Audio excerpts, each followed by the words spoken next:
Suku Madura merupakan etnis dengan populasi besar di Indonesia. Jumlahnya sekitar 7,1 juta jiwa.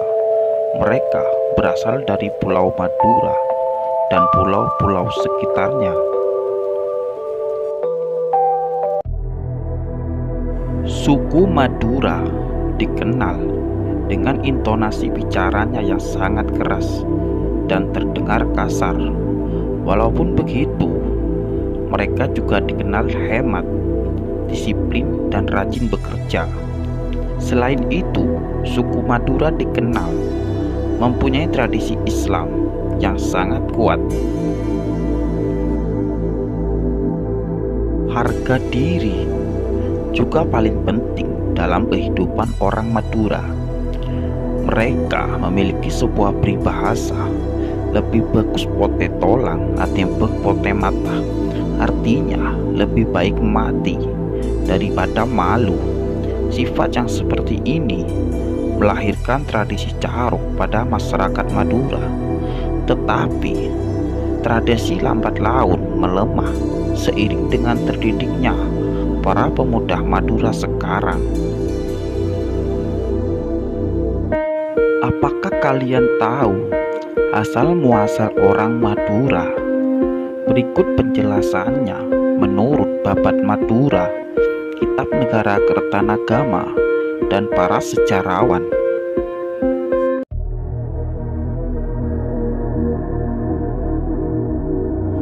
Sejarah tanah Madura tidak terlepas dengan kejadian yang ada di tanah Jawa.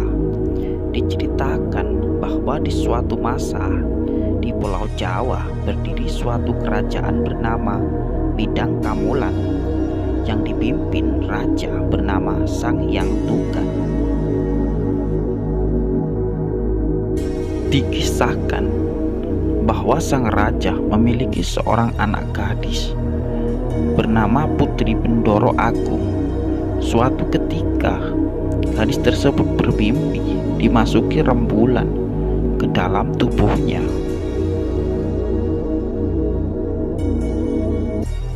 Beberapa saat kemudian, ternyata gadis itu hamil. Sang raja selalu menanyakan siapa yang menghamilinya, namun gadis tersebut tidak menjawab. Akhirnya, raja menjadi marah dan memanggil patinya yang bernama Peranggulang. Raja memerintahkan supaya anak gadisnya dibunuh dan kepalanya disuruh dibawa kembali kepada raja. Patih menyanggupi perintah raja dan membawa gadis tersebut ke sebuah hutan. Sesampainya di hutan, sang patih menghunus pedang untuk memenggal kepala putri. Namun suatu keanehan terjadi, yaitu ketika pedang mendekati leher sang putri, pedang tersebut terjatuh dari tangan sang patih. Kejadian itu diulangi sampai 3 kali dan tidak satupun yang berhasil.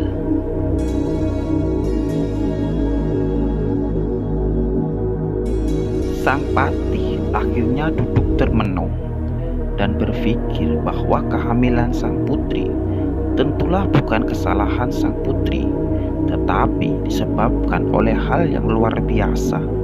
Akhirnya sang patih mengalah dan tidak kembali ke kerajaan.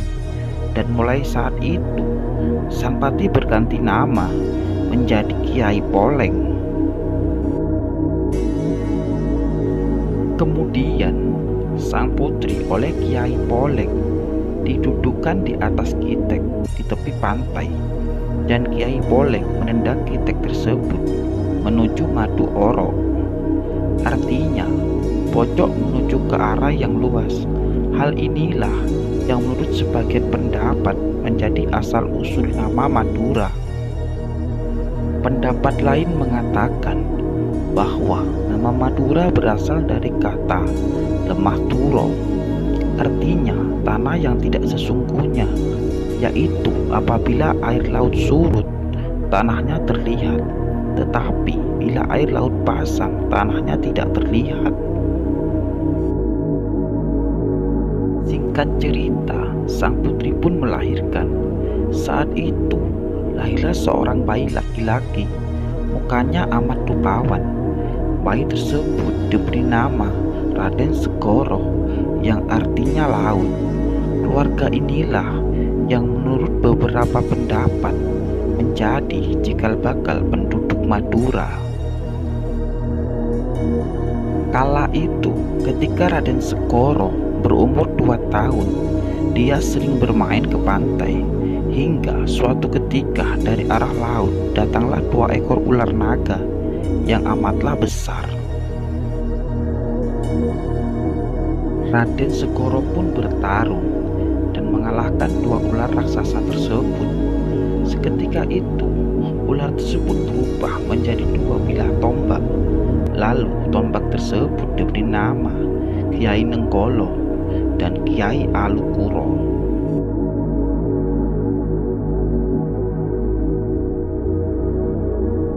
Pada saat kerajaan Midang Kamulang diserang musuh berkali-kali yang berasal dari negeri Cina, akibatnya peperangan ini rakyat Midang Kamulan hampir habis yang dibunuh oleh musuh-musuhnya.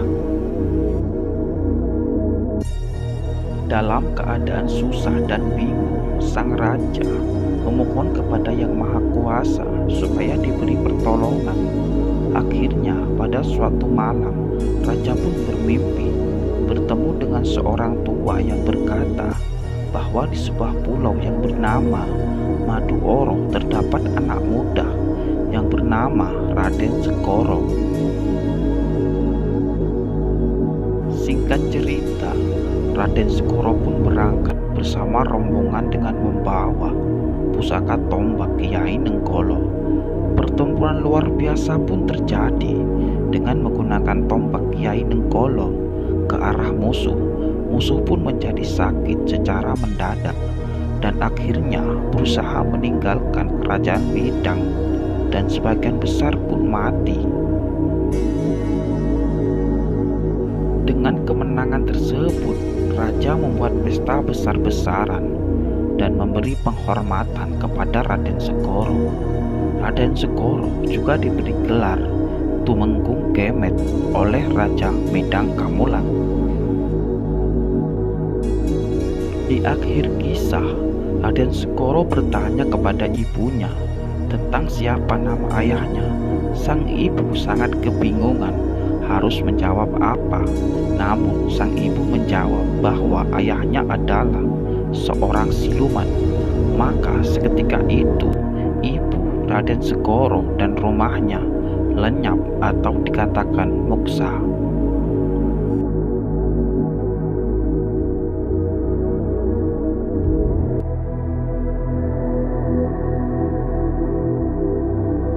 Perjalanan sejarah Madura dimulai dari perjalanan Arya Wiraraja sebagai adipati pertama di Madura pada abad ke-13. Dalam kitab Negara Kertagama mengatakan bahwa Pulau Madura semula bersatu dengan tanah Jawa.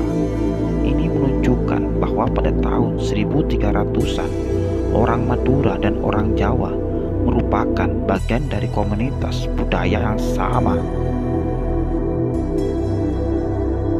Sekitar tahun 900 sampai 500, pulau ini berada di bawah pengaruh kekuasaan kerajaan Hindu Jawa Timur seperti Kediri, Singosari, dan Majapahit.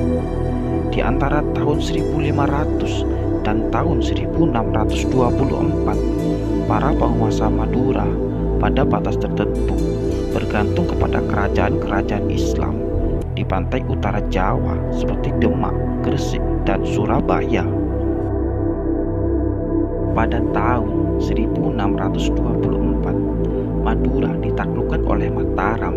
Sesudah itu, pada abad ke-18, Madura berada di bawah kekuasaan kolonial Belanda. Mulai tahun 1882, mula-mulanya oleh VOC, kemudian diperintah Hindia Belanda.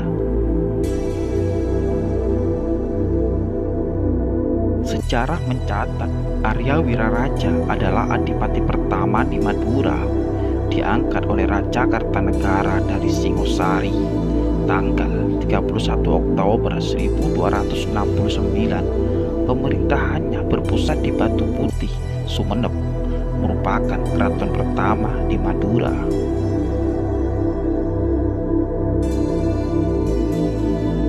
Pengangkatan Arya Wiraraja sebagai adipati pertama Madura pada waktu itu diduga berlangsung dengan upacara kebesaran kerajaan Singosari yang dibawa ke Madura.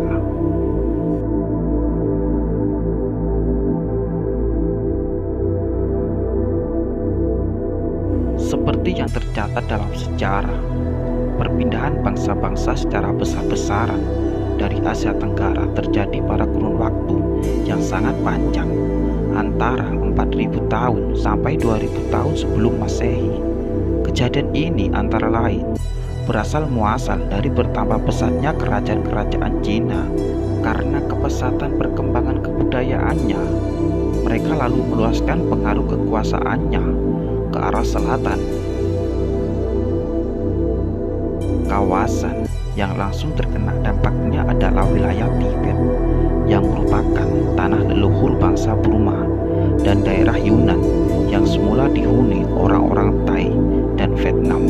Akibatnya, dari mengelarinya kedatangan bangsa Cina tersebut, maka bangsa-bangsa Burma, Thai, dan Vietnam terpaksa menyingkir lebih ke arah selatan.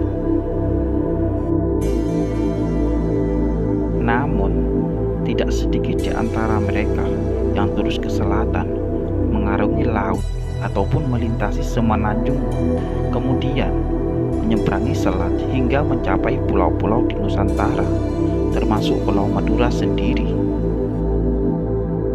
Kesamaan mereka dengan suku Madura adalah kesukaannya dalam mengkonsumsi ikan kering yang diasinkan lalu dibusukkan seperti terasi dan petis, atau makanan yang ditapaikan.